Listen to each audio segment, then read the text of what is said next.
Hey there, everybody. It's Lights Camera Jackson, and welcome to this brand new episode of LCJ Live. It is Sunday, July 28, 2024. Thanks for being here.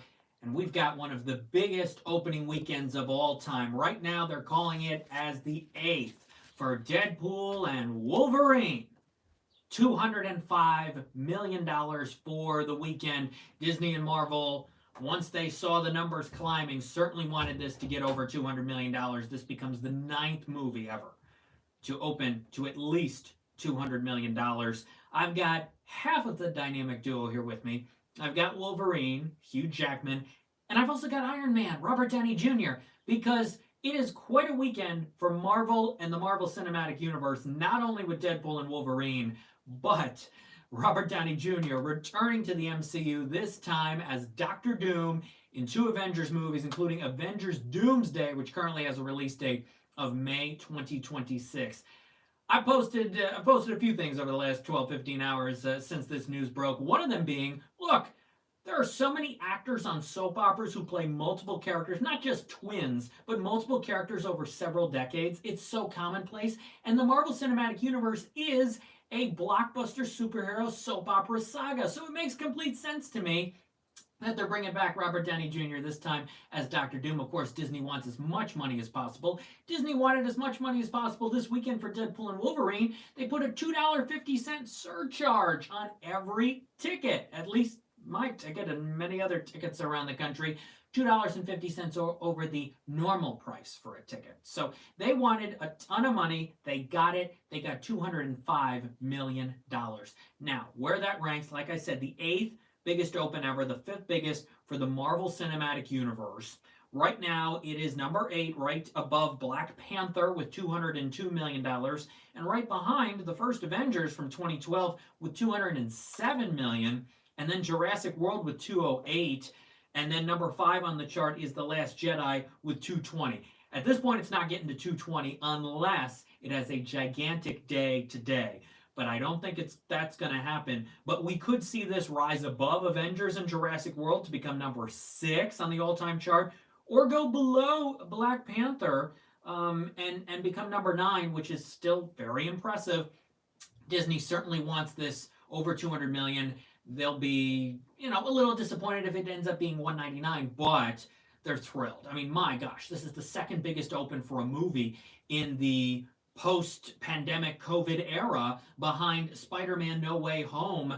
And man, the marketing of this film was insane. By the way, Deadpool and Wolverine knocks out Avengers Age of Ultron from the top 10 opening weekends list. That opened to 191.3 back in 2015. That top 10 chart consists of many Marvel Cinematic Universe films, as well as Jurassic World, some Star Wars movies, and the 2019 Lion King film. But Avengers Age of Ultron is out of this top 10, and Deadpool and Wolverine is here. $205 million. It's already the 3rd biggest movie of 2024 domestically, behind Inside Out 2, which had a historic weekend. We'll get to that in a second. And Dune Part 2. Deadpool and Wolverine less than $80 million from passing Dune Part 2 to become the 2nd biggest movie of the year. The question will be whether Deadpool and Wolverine gets as high as Inside Out 2, which is right now at $613.4 million, becoming the biggest animated movie of all time domestically, passing 2018's Incredibles 2. It finally happened. Inside Out 2 passed Frozen 2 worldwide already.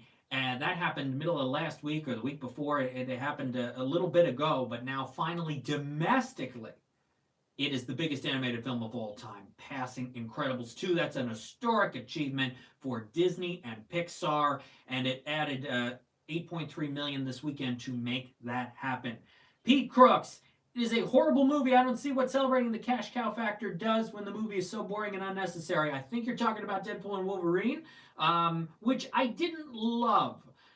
I liked getting into Wolverine's psyche in the Deadpool and Wolverine scenes. Could there be Best Supporting Actor buzz for Hugh Jackman? We will see. Remember last year, we had 2 Best Supporting Actor nominations, including the win for Robert Downey Jr. from actors in July blockbusters, Ryan Gosling and Barbie being one, and Robert Downey Jr. and Oppenheimer being the other. Could Hugh sneak in? Patrick Stewart got a Critics' Choice Supporting Actor nomination for Logan. Hugh could have gotten some nominations. I thought he might have been the SAG wildcard that year for Logan for Best Actor. It didn't happen. We will see how the year goes. We have a long way to go, but Disney and Marvel are thrilled with $205 million. Pete Crook says there's no way Jackman gets nominated for this mess. He's got a couple good scenes. I don't think it's strong enough for a supporting actor nomination, but you just never know. Younger skewing voters, there's a lot in the Academy. We've seen it over the last 6-7 years. Critics' Choice is a fairly young group. We could see the Globes love Hugh Jackman. They gave him the win for Les Mis, as well as nominations for Greatest Showman. Even The Sun, a couple years ago, he got a Golden Globe nomination for. Kate and Leopold as well. So the Globes love Hugh, and Critics' Choice skews younger. The Oscars are skewing younger. We will see. But Deadpool and Wolverine, with 205, which is bigger than what Barbie opened to last July. That was 162. It's bigger than Inside Out 2, which opened to, what, 155-ish? Yeah, what a weekend for Marvel. I'm not going to spoil anything, but I will say this about Deadpool and Wolverine. My full review with Mike Sargent is right now at toofast2films.com. We talked Deadpool and Wolverine, and we both didn't love the film. I think Mike liked it a little more than me, but didn't love it either, because it is an overwhelming amount of material. Yeah, the cameos are fun, but the whole backbone of the story is meta, and it's all about the Disney 20th century stuff. And to me, telling the same joke, you know, same 2 or 3 jokes, they're told 100 different ways. After the 10th time, you go, all right, enough already. And with all the character appearances and with all the fourth wall breaking and the references, it's almost like an MTV Movie Awards segment that's normally 3 to 4 minutes stretched out to 2 hours. That's what I got out of Deadpool and Wolverine, but the diehard MCU fans are going to love this film. They already are. And because of how memorable it is, because of the action, because of the comedy, because of the appearances, because of what they do with the Deadpool and Wolverine characters, it's going to please the fans and reignites the Marvel Cinematic Universe, which is now going to see a decent-looking Captain America film to come out in February. I haven't watched the new trailer they unveiled yet, but the first trailer is pretty good. That's coming in February. We've also got Thunderbolts, which I guess is next May, and then the Fantastic Four for next July, which, have they even started filming it yet, or they've only done a little? How are they going to get an MCU movie done in less than a year? I would be questioning that release date of July 25 of next year. Although Marvel and Disney love this weekend, they may rush it. I would question that. I also question next 4th of July with the Jurassic World movie. Again, you got to take time to do all these visual effects. I don't know. I think Universal's going to put in that live action How to Train Your Dragon, or Disney's going to move the Pixar film Elio to 4th of July. Something's going to happen June, July with those 3 movies. That is not set in stone. Right now, Elio and Dragon are out the same day, June 13th. That's got to change. So something's going to happen. There's going to be a switcheroo, and those are going to move. But anyway, the MCU, I think, reignites itself thanks to Deadpool and Wolverine, thanks to this Robert Downey Jr. news. I know a lot of people are not happy with it. I think it's fine. Some people think he's going to be a Tony Stark variant. I would just love for it to not. I would just love for the characters to just see Doctor Doom and completely ignore the fact that he also played Tony Stark. I think that would be great. Just ignore it. Just like they do on soap operas. Just ignore it. It doesn't have to all connect like that. You did this Wolverine bringing Hugh back in this certain comedic way, and you emphasized it significantly with this movie. We get the possibilities of that. There were rumors that Downey was going to come back as Tony Stark. But I think you just have him play Doctor Doom. Just do it and see what happens. I think that's a much better strategy. People already know now with the casting, he could be a variant, he probably is. Why don't you surprise people by not addressing that at all? That would be great. Twisters took a dive this weekend. $35.3 million, down from the $80 million it did last weekend. It's at $154.9. I think it gets to $200 million, but boy, Deadpool and Wolverine slowed this down. If we didn't have the juggernaut of Deadpool and Wolverine this weekend, you could have had a $45 to $50 million second weekend, possibly for Twisters. So Deadpool and Wolverine definitely slowed it down. But Universal is still happy because the movie's making money, and so is Despicable Me 4, which added 14.2 million. It's at 291. It has passed Despicable Me 3. So now the goals are the first Minions movie, which did 336, and Despicable Me 2 and Minions: The Rise of Gru, which both did close to 370. We're at 291. 370, that's going to take another, $80 million? I don't think at this point it's going to make another $80 million.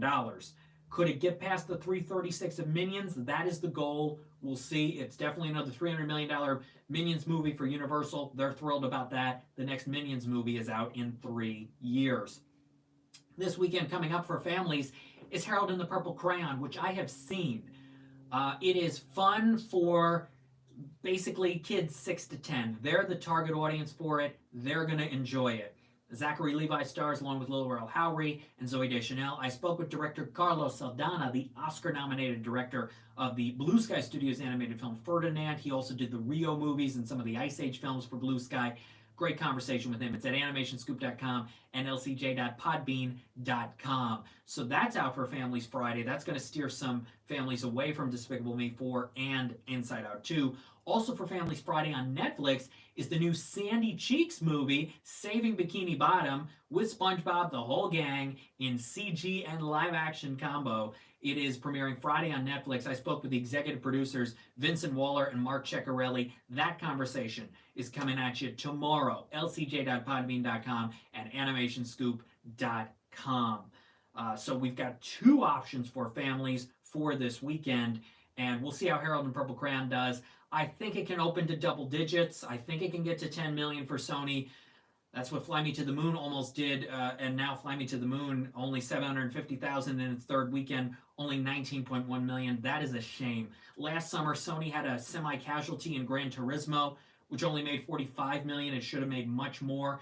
This summer, their casualty is Fly Me to the Moon, which should have made significantly more than $19 million. Long Legs, which has got a lot of buzz behind it, and Nicolas Cage's performance and the horror crime thriller that it is, added 6.8 million, becoming Neon's biggest movie of all time, passing Parasite. Longlegs total $58.6 million, passes Parasite, which did 53.4. Neon is over the moon. A Quiet Place Day 1 added 3 million this weekend. It's at 134.2 for Paramount. Their biggest film of the year. They don't have another film until the Transformers movie that's out in September that is already screened for some people around the country. But this Quiet Place movie, okay, but will not get to that 160 of A Quiet Place Part 2 or the 188 of the first Quiet Place. So that was 6th place. 7th place goes to Bad Boys Ride or Die, which added 1.3 million this weekend. It's at 191.7. It has passed Men in Black 2 and 22 Jump Street to become the 8th biggest non-Spider-Man and non-Jumanji movie for Columbia Pictures of the 21st century. On that chart, Bad Boys for Life from 2020 is number 6. What an accomplishment. To only be off by about 12.5 million from the last Bad Boys movie with the Will Smith factor involved is, I don't think anybody saw this coming. Sony didn't think it would be this tight. That is very impressive. We'll get another Bad Boys movie. As I mentioned, Fly Me to the Moon, that's in 9th. In 8th this weekend is The Fabulous Four. Megan Mullally, Sheryl Lee Ralph, Susan Sarandon, Bette Midler comedy only did $1 million for Bleecker Street. I thought it could actually do $2 million, but it only did $1 million. It's a terrible film. It's really bad. It's really unfunny. The story's awful. As I wrote in my post the other day, I am a supporter of the women of a certain age movies, these ensemble comedies. It started with Book Club. Some of these movies have been better than others. The reason Book Club worked is because that story had a purpose to it, and the characters had a purpose, and there was meaning behind stories about people over a certain age. Some of these other ones that have come along since have been too goofy, too silly. They're only designed to put these characters in ridiculous situations, not actually provide some meaning and depth to them. Some of them have, some of them have not, and this is one of those that is not. And so I think Hollywood has to re-examine the genre and not just go for cash, because a lot of these haven't made much money lately like this, and go for the point of it all again. Or was Book Club just a one-trick pony? Book Club 2 didn't do very well, and I didn't like it quite as much as the first one. So maybe, or one-hit wonder from Book Club. So that's where we're at with the genre. We're waiting on the money for a film called Ryan, about $500,000. That's probably going to be your number 10 movie this weekend. Maxine is up to 14.7. The Bike Riders is up to 21.7. And Dee Dee opened in 5 theaters, made $200,000 this weekend for Focus Features. It's going to go nationwide on August 16. A film that goes nationwide Friday from A24 is Sing Sing, starring Coleman Domingo and Paul Raci. It added a little money this weekend. It's made about $350,000 in the 4 theaters that it's been in for now the last 3 weekends, and it finally goes nationwide on Friday. I have seen it. I didn't love it. One of the worst written films of the year. I don't blame the performances. Domingo's fine, Raci's fine. They've done better work. Sound of Metal, Rustin, other films, but I blame the writing. It's a poorly written film. The dialogue, the situations, the confrontations, the drama, the emotion, it just does not work. I'm very disappointed. One of the more disappointing films of 2024 so far. I still think Horizon is the most disappointing movie of the year, Horizon Chapter 1, but Sing Sing is up there for sure. I've also got a new conversation with the makers of the new Tales of the Teenage Mutant Ninja Turtles animated series. That's coming at you Friday to animationscoop.com and lcj.podbean.com. And before we go, I have to mention the big live-action adults movie for the weekend, which is Trap. M. Night Shyamalan's new film starring Josh Hartnett. Shyamalan movies haven't made a lot of money lately. His daughter Ashana put out The Watchers, which only did $19 million total for Warner Brothers. I think it had a $7 million open in June. I think this will make more than that, but maybe not that much more than that. I'm going to be seeing Trap this week. I'll let you know what I think about it.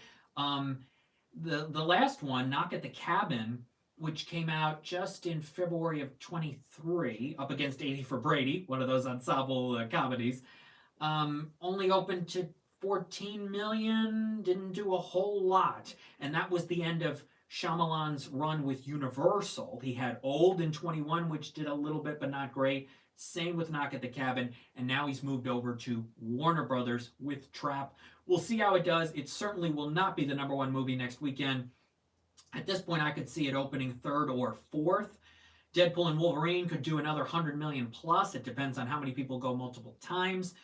Twisters will drop down to, I'd like to see it do another 20. We'll see.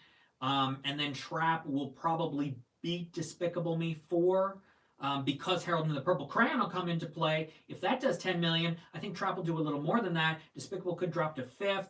So you could have a top 5 of Deadpool and Wolverine with, let's call it 100.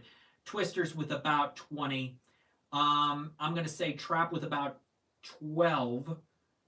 Harold and the Purple Crayon with 10, and Despicable Me 4 with still a decent $7.5 to $8 million. That's my prediction for the top 5 for next weekend. And Sing Sing going nationwide will try to do $2 to $3 million. For more, go to Twitter X at LCJ Reviews, Instagram at LightsCamJackson. The website is lights-camera-jackson.com. Subscribe to the YouTube channel. Thank you for watching today's episode of LCJ Live. Congratulations to Deadpool and Wolverine and to movie theaters all over the country and all over the world. We're already at $440 million for Deadpool and Wolverine. It's going to get to $1 billion, which is another huge success. And Inside Out 2 is now at $1.5 billion, which is amazing. Thanks for being here today for LCJ Live. Have a good week. I'll see you next time, I think next Sunday at 12 p.m. Eastern, as we enter the month of August here on LCJ Live. Bye-bye.